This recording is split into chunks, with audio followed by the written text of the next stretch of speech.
So, hallo zusammen, ihr Lieben. Willkommen bei Astrolymp. Wir schauen uns an die neue Woche Tag für Tag. Wir legen, weil heute ja schon Montag ist, von Dienstag bis Dienstag. Dienstag, Mittwoch, Donnerstag, Freitag, Samstag, Sonntag. Brauchen wir noch eine für den Montag wieder.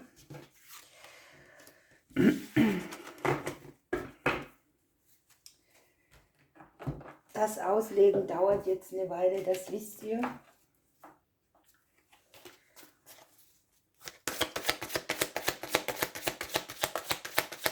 Aber das sage ich auch immer wieder gerne.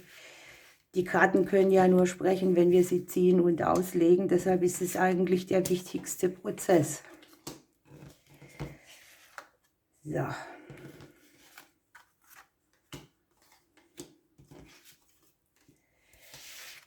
Dann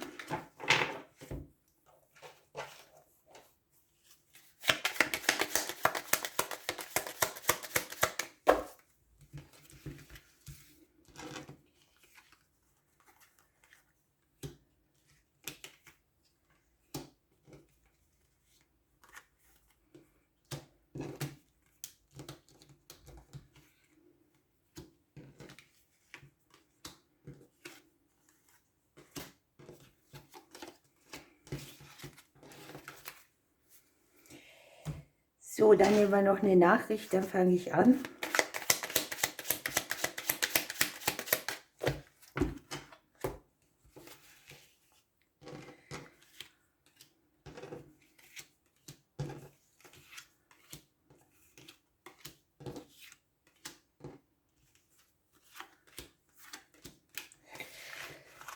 Gut, ihr Lieben, wir drehen um.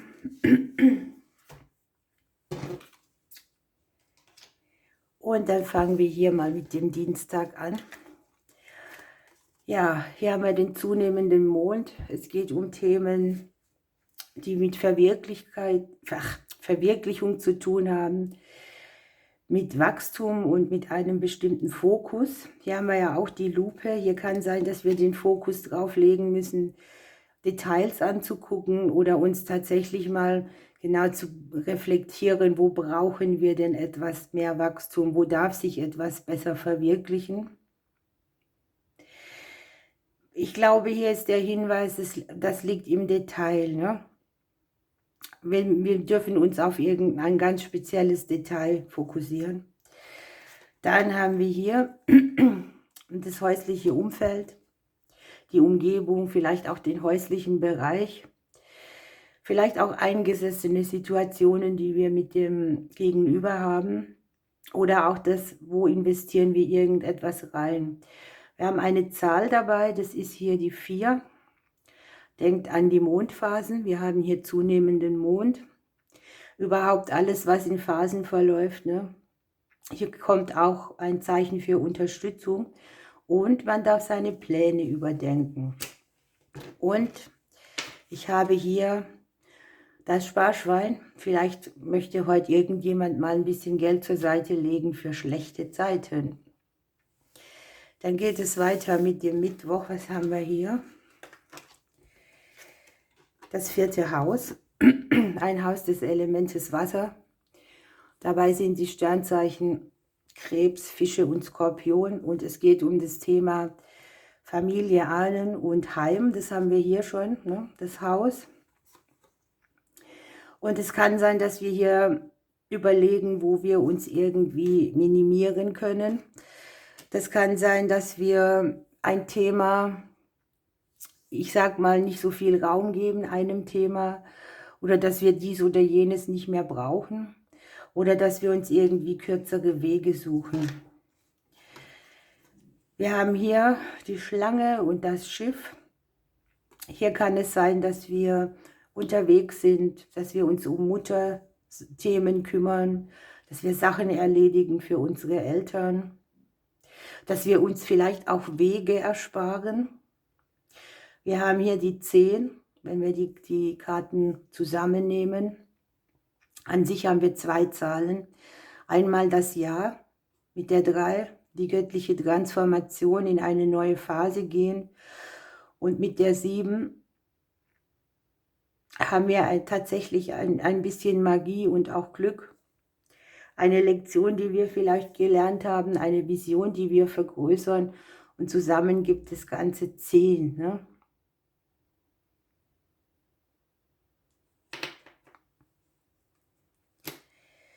Welche Nachricht ist hier noch dabei?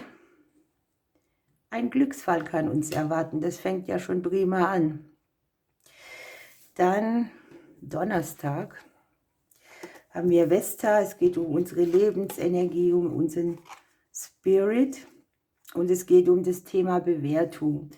Das hat für mich viele Facetten, denn es kann hier sein, dass man selber guckt, wie bewerte ich meine Umstände, wo gebe ich Kraft rein. Für mich ist das Thema Bewertung, ja, je älter das ich werde, unnütz, weil es ist eine Meinung von irgendjemandem, die sehr großen Einfluss nimmt. Denkt nur an die ganzen Bewertungssysteme, wenn ihr irgendwas kauft. Das nimmt sehr viel Einfluss, ne? Nur weil einem anderen das gut gefällt, muss es uns selber nicht auch gut gefallen. Nur weil einem anderen etwas nicht gefällt, muss es uns auch nicht gefallen. Also das ist eine sehr subjektive Sache. Wegen mir könnten diese Systeme alle abgeschafft werden. Hier muss jeder sein eigenes machen und angucken.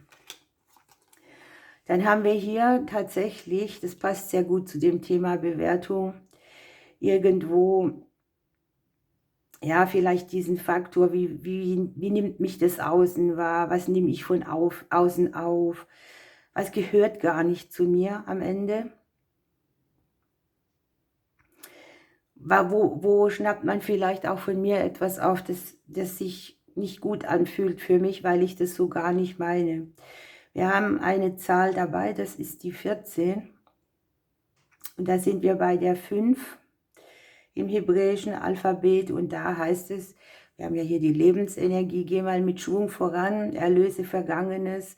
Hier können auch komplette Veränderungen bei irgendetwas sein. Man bewertet etwas anders. Und wer bittet, dem wird gegeben, stimm dich mal aufs Empfangen ein. Wir haben den Freitag. Hier ist wieder der Mond. Es geht, guckt mal, hier haben wir ja auch, ne, die Woche fängt an mit den Phasen, mit den Mondphasen. Und hier haben wir Fruchtbarkeit, Veränderung, seelische Themen. Wir haben, dass wir die Dinge mit Humor nehmen sollen.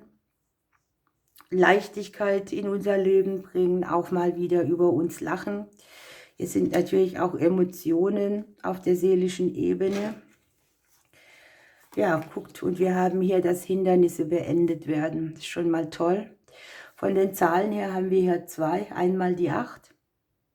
Brauche ich nicht viel dazu sagen. Ne? Hier ist die Lemniskate sozusagen. Unendlichkeit, Überfluss, Ernte. Und mit der 21 haben wir tatsächlich nochmal die 3. Hier ist das Gedeihen von etwas, ein göttliches Jahr, eine neue Phase. Und diese Phase sieht man hier ja ganz genau. Wir haben ein Hindernis, das sich beendet. Vielleicht können wir auch mal wieder herzhaft über uns selbst lachen. Erwarte gute Nachrichten. Kann sein, wir kriegen hier an diesem Tag eine Nachricht, die wir unbedingt brauchen können.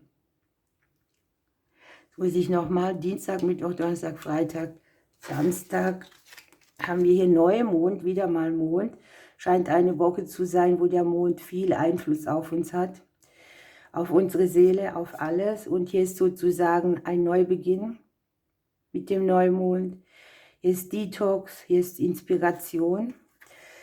Wenn es viel ist, kriegen wir hier gesagt, mach langsam, mach Schritt für Schritt. Breche nichts über den Haufen, sondern mach deine ersten Schritte einfach und leicht. Hier haben wir auch schon die Wege, für die wir unsere Schritte brauchen. Es kann jetzt hier um Entscheidungen gehen, jeglicher Art, um Vaterthemen, eine Konfrontation mit der Vergangenheit, die man neu auf den Weg bringt. Auf jeden Fall entstehen hier neue Wege, das passt sehr gut, ne? Man trifft eine Entscheidung, man nutzt eine Möglichkeit. Wir haben wieder 2 Zahlen, einmal die 15, da sind wir bei der 6 und da kriegen wir schon aufgezeigt, irgendwas ist aus dem Gleichgewicht, irgendwo brauchen wir einen anderen Weg. Und mit der 22 haben wir die 4 und das ist tatsächlich wieder dieses Pläne überdenken. Alles, was mit Phasen zu tun hat, was eben in Zyklen läuft. Hier darf man mal ein neues Muster entstehen lassen. Passt sehr gut, denn es ist eine Inspiration, ein Neubeginn, bei dem man vielleicht auch mal komplett andere Wege geht und das Schritt für Schritt. Dann haben wir den Sonntag. Hier ist Fruchtbarkeit, Ernte und das Thema Unabhängigkeit. Hier hat man unter Umständen, wenn ich mir das ganz angucke, auch mal alleine was durchgeboxt. Man hat ja auch ein paar gute Impulse dabei, gute Nachrichten, Glück gehabt. Und das ist eine gute Ernte, wenn man hier so zurückguckt auf die Woche. Hier ist etwas, das uns Mangel wegnimmt, das uns aus dem Mangel ins Aufblühen bringt. Hier kann auch sein, ein Treffen wird abgesagt, irgendwie sowas. Wir haben die 9 dabei. Die 9, da akzeptiert man, da vollendet man. Da darf etwas von Neuem beginnen und das ist sehr spannend, denn hier ist ja Sonntag. Und dann kommt die neue Woche sozusagen. Guck mal, Wunscherfüllung steht dir bevor. In diesem Deck sind so viele Karten, 55, und wir haben hier mit die besten dabei. So, dann sind wir wieder beim Montag. Da, guckt mal, hier ist Jupiter, hier und hier ist Wunscherfüllung. Ne? Also hier scheint irgendetwas ganz günstig zu laufen. Ein Erfolg, ein großes Glück, die Expansion und eine Erfahrung, die man auch damit macht. Hier kann zum Beispiel auch die Erfahrung an sich zu großem Glück verhelfen. Und wir haben hier, ich glaube, eine Entlastung. Ja, denn diese Karte hier sagt, irgendwo war irgendwas ein kräftiger Balanceakt und hier kommt sozusagen die Erfahrung, man hat es gewuppt, man hat es gemeistert und wir haben hier so Themen, wo wir aus dem Rückzug wieder in die Liebe gehen oder wo wir eine Situation überwinden, wo wir uns alleine unabhängig durchgeboxt haben.